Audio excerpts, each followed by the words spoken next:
Ano ang dapat na isaalang-alang sa pagkuha ng bahay para sa iyong binubuong pamilya? Ano? Una, dapat may malapit na hospital at malapit na rin sa pamilihan. Malapit na rin sa mga kainan para pag may panahon kayo magbanding ng iyong pamilya. Okay?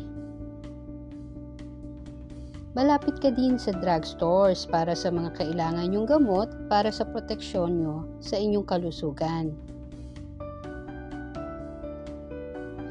At kung nabitin ka sa maikling detalye ng video na ito, ay maaari mo namang panoorin ang kumpletong impormasyon sa channel na ito.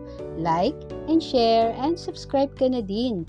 Pindutin ang notification bell para updated ka sa mga susunod na video. Hanggang sa muli, maraming salamat!